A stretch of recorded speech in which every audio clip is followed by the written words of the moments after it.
Tuh, jadi ini bukan film perjuangan biasa, bukan cuma dar-der-dor doang. Yang internal konfliknya itu yang bikin nih film lebih nendang. Gitu. The Talkies, ngomongin film bersama Bayu dan Edoy. Ya. Gimana Doy? Ini episode gabungan nih Indo Klasik dengan film baru. Gitu. Baru karena memang filmnya dirilis ulang Indo Klasik karena memang ini film lama, udah hampir 33 tahun yang lalu. Cut Nyak Din.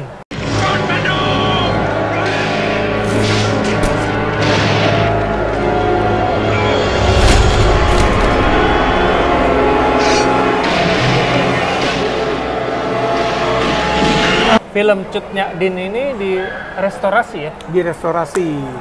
Jadi pertama Cut Nyak Din ini sendiri adalah salah satu film terbaik Indonesia sepanjang masa. Ini banyak yang mengakui ini. Termasuk gua. Termasuk Jadi, lo. Ini salah satu film Indonesia yang sangat berkesan banget buat gua. Nah, jadi kalaupun misalnya kayak gue ya, kalaupun dia bukan di urutan pertama, tapi dia tetap masuk 10 besar gitu ya, of all time. Gue sebelumnya ini di urutan pertama sebagai film Indonesia yang benar-benar bisa mengimpress gue pada saat gue nonton originally waktu tayang dulu ya. Udah ini undisputed best of the best ya, masuk di ranah itu. Cut Nyak Din sendiri sebenarnya ya udah film sejarah seperti apa juga kalau memang udah di sekolah tuh masih ada kan pelajaran sejarah ya. Pasti familiar juga siapa dia.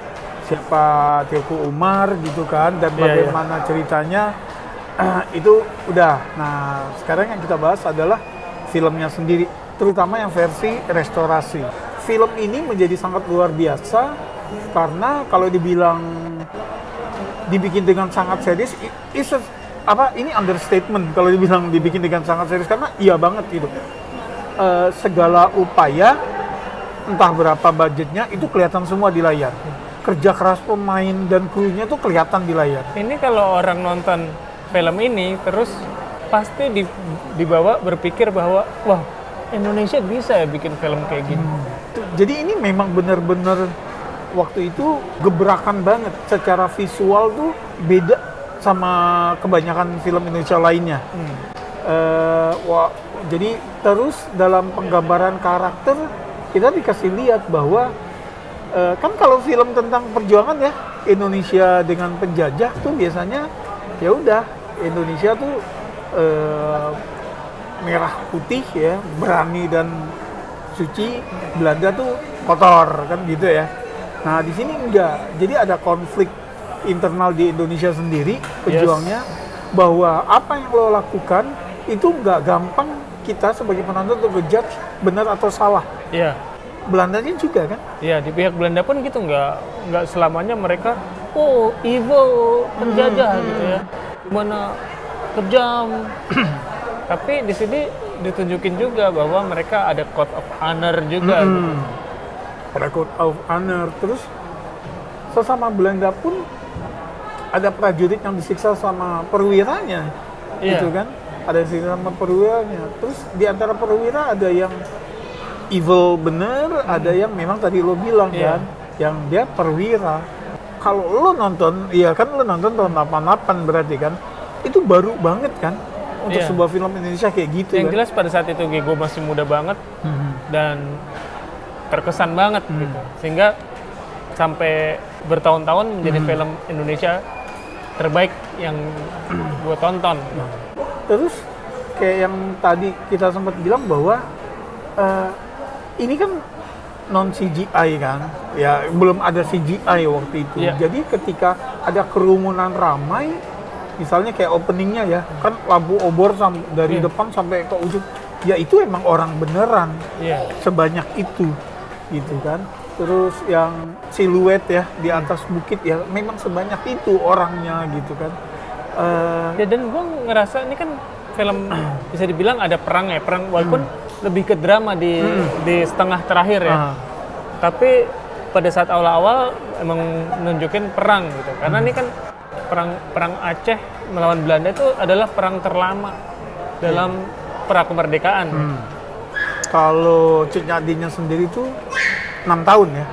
Itu belum termasuk suaminya kan, Teuku Umar. Cuma yang harus diingat adalah bahwa versi restorasi ini kan di preamble-nya juga ada ya, di title card-nya bahwa versi tahun 88 adalah 132 menit. 132 dan versi tahun 89 yang buat internasional nih 108 dan yang di restore adalah yang versi 108. 108. Jadi ada 30 menit kira-kira versi original yang hilang. 24 menit gitu. Satu reel tuh, satu kotak film kalau zaman dulu kan ya, satu reel sekitar segitu. Nggak keganggu sih gue ya. Mungkin ada beberapa detail yang ya udah hilang tapi secara flow tuh nggak keganggu.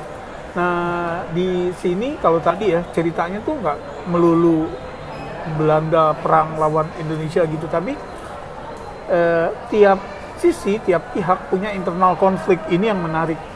Ya, masing-masing punya internal konflik gitu, dan kita bukannya mereka berusaha menghumanisasi pihak jahat ya, tapi ini kayak ya ini as it is gitu ya, as real as it gets. Gitu loh. Beberapa taktik misalnya yang kayak bait ya, diumpan, karena kan Cut Nyak Dien tuh kelamaan di hutan dia penyakit kan, kakinya udah lemah, nggak bisa jalan, kayak terus matanya buta, rabun sampai akhirnya buta total. Dia dikejar-kejar karena dia think tanknya. Gitu bahkan ya. Pada di situ diceritakan pada saat masih dipimpin Teuku Umar, perlawanannya bahwa Belanda tuh yakin otaknya itu sebetulnya Cut Nyak Dien. Gitu. Jadi ini untuk dari sisi perempuan, bahwa dari dulu Indonesia punya perempuan yang maju bahkan di daerah Muslim ya. Daerah Muslim yang biasanya agak ngalah daripada lakinya ya. Ini Cut Nyak Dien menunjukkan bahwa dia bisa. Tanpa harus kita sebagai penonton tanpa harus dijejali feminisme gitu kan. Emang enggak langsung ada natural. Gue sebenarnya plotnya ya udah biarin aja, tapi interaksi di timnya Cut Nyak Dien, terutama dengan Panglaut ya. Panglaut ini tangan kanannya Teuku Umar meninggal mendampingi Cut Nyak Dien gitu ya. Nah di sini kita bisa bikin paper nih tentang keloyalan Panglaut nih. Nggak sederhana ya karakternya dia ya. Jadi Panglaut ini kalau malah gue bilang nih karakter paling menarik di film ini, karena dia kan tadi ya internal konflik nih di grup masing-masing. Panglautnya sendiri ada internal konflik antara, jadi Cut Nyak Dien tuh memang udah dia kasihan ya, karena waktu itu usianya Cut Nyak Dien berarti sekitar 57-an lah ya. Nah, buta, nggak bisa jalan dan dikejar-kejar. Terus udah nggak ada harapan untuk menang juga secara kekuatan maupun materi ya. Iya, daripada nanti Cutnya mati dibunuh, ya udah dia lebih baik diserahkan ke Belanda untuk dirawat dengan perjanjian gitu kan. Nah, walaupun officer Belanda yang menyetujui comply ya sebetulnya, tapi mungkin kita nggak tahu pemerintah dari mana. Begitu dia pindah jabatan, mungkin ada kapten yang karena lain. Kita tahu dalam sejarah akhirnya Cut Nyak Dien diasingkan ke Sumedang sampai meninggal akhir hayatnya. Kuburannya ada di sana. Dan film ini nggak ngejudge dia baik atau jahat. Kita bener-bener sebagai penonton diserahkan, lo nilai sendiri. Udah secara teknis nih film keren, dari cerita juga bagus banget. Nah, sama ini bahwa filmmakersnya percaya bahwa penonton cukup dewasa untuk bisa menilai ini sendiri gitu loh. Lo silakan nilai deh. Nah, tapi kalau hasil restorasinya sendiri, lo tadi ngelihat gimana, Bang? Iya, gue ngelihat emang pada saat awal-awal, terutama awal-awal ya, adegan yang terutama gelap, itu emang kita bisa ngelihat grainy. Jadi kayak ada bintik-bintik gitu lah, bintik-bintik nggak bener-bener kinclong kayak film 4K sekarang gitu. Iya.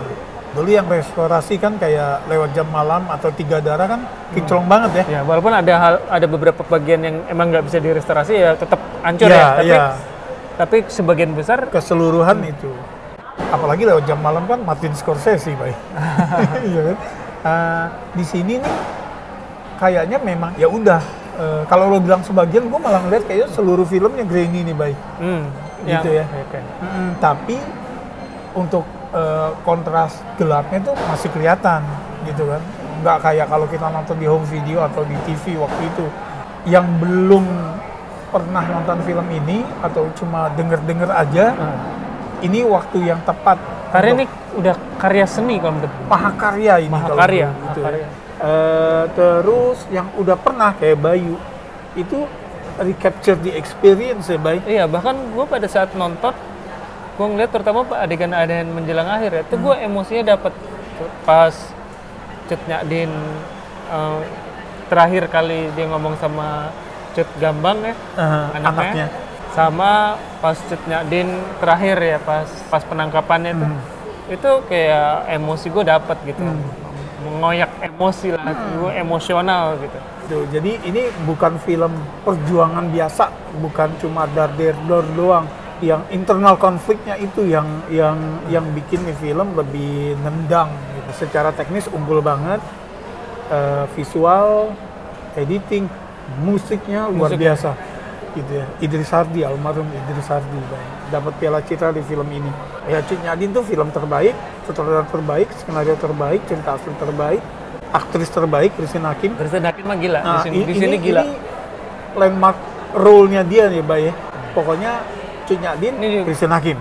Gitu. Puncaknya Christine Hakim gue bilang ini film. Dan luar biasanya adalah dia memerankan tokoh berusia 50-an di saat waktu itu usianya masih 29-30. Belum 30 ya, 30 awal atau kayak gitu. Gitu. Terus Slamet Raharjo sebagai Teuku Umar, walaupun mungkin munculnya di sepertiga awal, itu dia juga keren banget.